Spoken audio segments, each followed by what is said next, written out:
ኛው ጥያቄ ካቶሊክና የኦርቶዶክስ እምነት አንድነትና ልዩነት ምንድነው የሚል ነው። ቤተክርስቲያን ውጪ የሆኑ ብዙ ቤተ እምነቶች አሉ እንደሚታወቀው። ከዛ መካከል አንዱ ካቶሊካውያን ናቸው። አንድነትና ልዩነት፣ አንድነት የሚባል ፈጽሞ የለም በነገራችን። ልዩነታችን ምንድነው የሚለውን ነው የምናነሳ። አንድ ብንሆን ኑሮ አብረን በአንድ ቤት እንኖር ነበረ። አንድ አንሆንም ብለው የወጡ አካላቶች ናቸው። በሃይማኖት ምንም የፈለገው ሰው ቢሆን ይህ ይሻላል፣ ይህ ይቀርባል፣ ከዚህ ጋር እንቀራረባለን የሚባል ነገር የለም። ፈጽሞ የሚያገናኘን ነገር የለም። በነገራችን ላይ ምንለያየው በዶግማ ነው፣ በክርስቶስ በነገረ ክርስቶስ ነው። ብዙ መናፍቃን ተሳስተው የወደቁት እና በዚህ ጉዳይ በጣም ነው የምንለየው። እነሱ አርዮሳውያን ንስጥሮሳውያን ነው የሚባሉት። በተለይ የንስጥሮስን ሐሳብ የሚያንጸባርቁ አካላት ናቸው። ምን ማለት ነው? በጣም ይሄ ሐሳብ እናንተንም ይገባችኋል ያላቅም ነገረ ስጋዌ የክርስቶስ ሰው መሆን እግዚአብሔርን እኛ ክርስቶስ ሚለውን ብለን የምንረዳው ቤተክርስቲያናችን ከሁለት አካል አንድ አካል ከሁለት ባህሪ አንድ ባህሪ ብላ ነው ቤተክርስቲያን የምታምነው። ከሁለት አካል ስንት አካል? ከሁለት ባህሪ ስንት ባህሪ? ምን ማለት ነው? ሁለት አካል ማለት ሁለት ባህሪ ማለት ምን ማለት ነው? ማለት ሰፊ ጉዳይ ስለሆነ ሁለት ባህሪ ማለት በእርግጥ የመለኮት ግብረ ባህሪ ነው የምናውቀው። የመለኮት ግብረ ባህሪ የምንለው አይራብም፣ አይጠማም፣ አይደክምም፣ ዘላለማዊ ነው፣ አይሞትም፣ አይጨበጥም፣ ምሉ ነው፣ ረቂቅ ነው፣ አይወሰንም፣ ኃያል ነው፣ አይደክምም ብለን የምናነሳቸው የመለኮት ግብረ ባህሪዎች ናቸው። የስጋ ደግሞ ግብረ ባህሪ መራብ፣ መጠማት፣ መሞት፣ መድከም፣ መወሰን፣ መግዘፍ፣ እንደዚህ አይነት ደግሞ የስጋ ባህሪዎች ናቸው። እነዚህ ሁለቱ ባህሪያት ወደ አንድ መጡ ማለት ነው። ቅዱስ ቄርሎስ እንደነገረን እንቲያሁ ለቃል ኮነ ለስጋ ወእንቲያሁ ለስጋ ኮነ ለቃል፣ የቃል ገንዘብ የስጋ የስጋ ገንዘብ ለቃል ሆነ ብሎ እንደነገረን ከሁለት አካል አንድ አካል ከሁለት ባህሪ አንድ ባህሪ የምንለው ለሱ ነው። ከሁለት አካል ማለት የመለኮት አካል አለ፣ የስጋ አካል አለ። የመለኮት ባህሪ ረቂቅ ነው፣ አይወሰንም። የስጋ ባህሪ ደግሞ ይወሰናል፣ ውሱን ነው፣ ይጨበጣል፣ ግዙፍ ነው። እነዚህ አካላት ወደ አንድ እነዚህ ባህሪያት ወደ አንድ ባህሪ መጡ ወይም ደግሞ አንድ ሆኑ ብለን ነው የምናነሳው። በተዋህዶ ተዋህዶ አይተታለ መንታዊ ተዋህዶ ሁለትነትን አጠፋ ብለን ነው የምናምነው። ስለዚህ ኦርቶዶክስ ተዋህዶ የምንባለውም በዚህ ነው። በነገራችን ላይ ስማችንም ከሁለት አካል አንድ አካል ከሁለት ባህሪ አንድ ባህሪ ተዋህዶ የባህሪ ተዋህዶ የማይለያይ ተዋህዶ ብለን ስለምናምን ነው። ከዚህ የተነሳ ቤተክርስቲያን ከሁለት አካል አንድ አካል ከሁለት ባህሪ አንድ ባህሪ ብላ ምታምናት፣ እነሱ ደግሞ ሁለት ባህሪ ብለው የሚያምኑ ናቸው።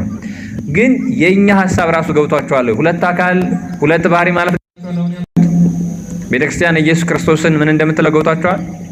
ጥያቄ ልጠይቃችሁ። እሺ ኢየሱስ ክርስቶስ ተርቧል አልተራበም? መልሱ። የምታውቁትን ነው እየጠየቁ ያለው። ተርቧል አልተራበም? ስጋ ነው መለኮት? ስጋ ነው አይደል? መልካም። ኢየሱስ ክርስቶስ ታምር አድርጎ ሰዎቹን አጠግቧል አላጠገበም? ስጋ ነው መለኮት?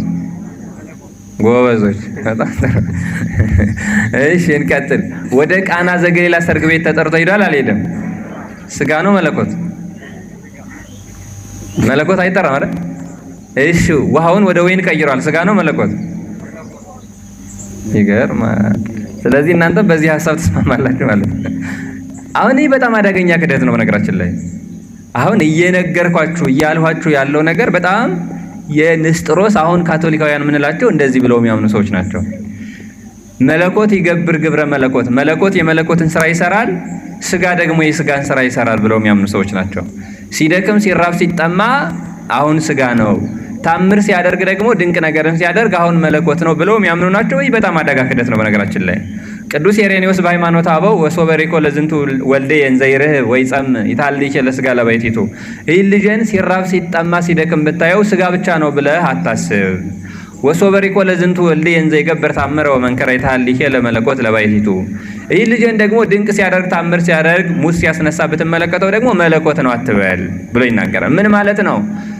ቢራብ መለኮት በስጋ ቢያጠግብ ስጋ በመለኮት አንድ አካል ብለን ነው የምናነሳው። ኢየሱስ ክርስቶስን ከተዋሃደ በኋላ ይህ ስጋ ነው ይህ መለኮት ነው ብሎ መክፈል አይቻልም። እንዲሁ ምናልባት ይገባችኋል ያላቅም። እስኪ ከኛ ጋር አመሳስዬ ልንገራችሁ። ሰው ስንት ነገር ነው? እናንተ ስንት ነገር ናችሁ? ነፍስና ስጋ አይደል? ተናገሩ። ነፍስና ስጋ ነው አይደለም? ነው። እዚህ ቁጭ ያለው ነፍሳችሁ ነው ስጋችሁ ነው? ተናገሩ። ነፍሳችሁ ነው ስጋችሁ ነው? ስጋችሁ አይደል? ነፍሳችሁ ነው ስጋችሁ ነው? ነፍሳችሁ አይደል?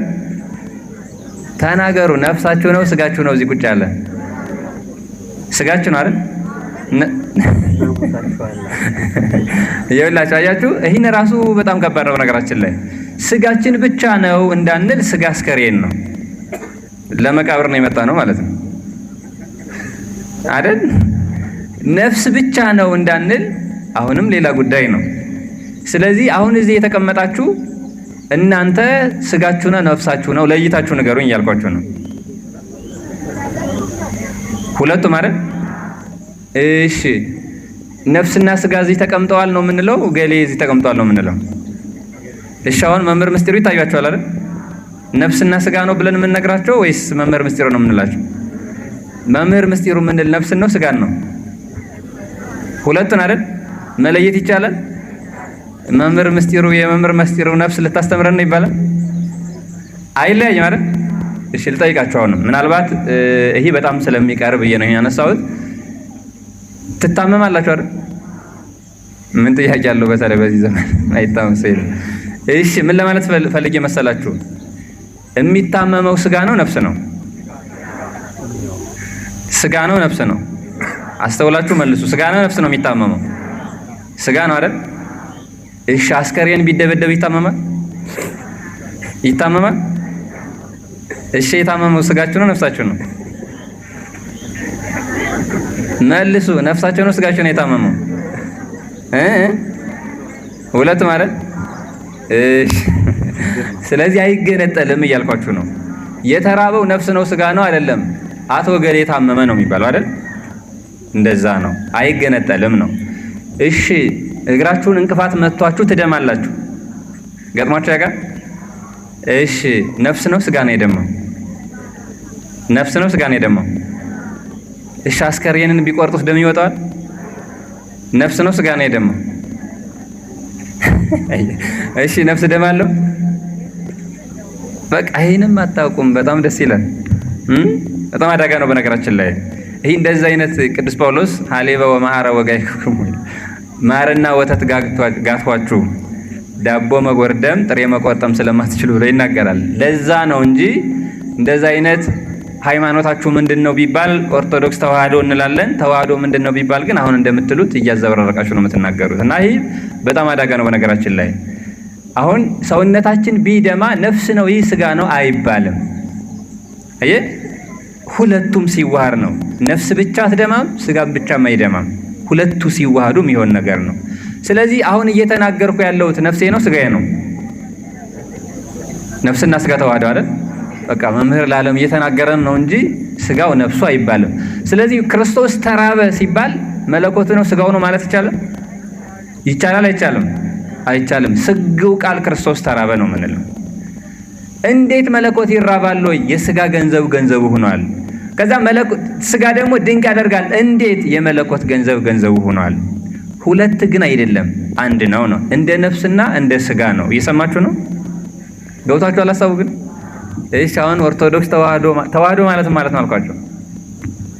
ከሁለት አካል ከሁለት ባህሪ ስንት ባህሪ?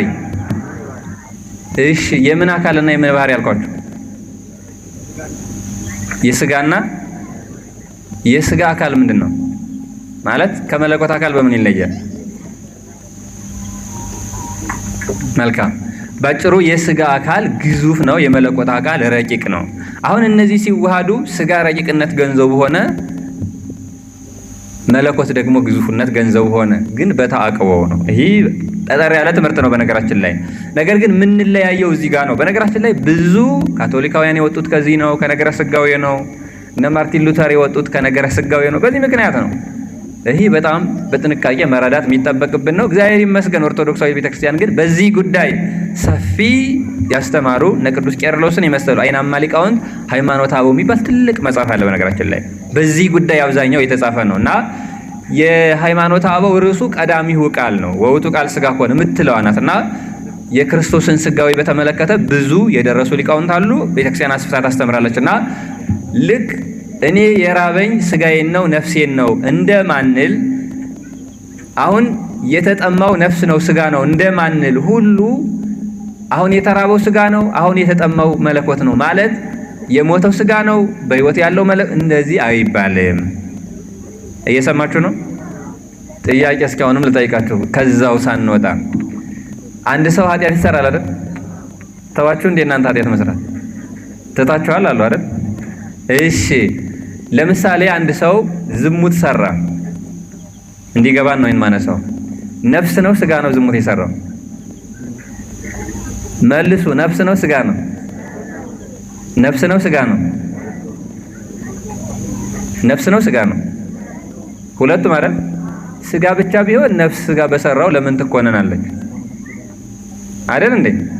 ስለዚህ ሁለቱ በተዋህዶ ነው የሚኖሩት፣ አይለያዩም። ምናልባት ከክርስቶስ ስጋዊ ጋር የሚለያየው ነፍስና ስጋ በሞት ይለያያሉ፣ መለኮትና ስጋ ግን አይለያዩ፣ ለዘላለም ተዋህዶ የሚኖሩ ናቸው።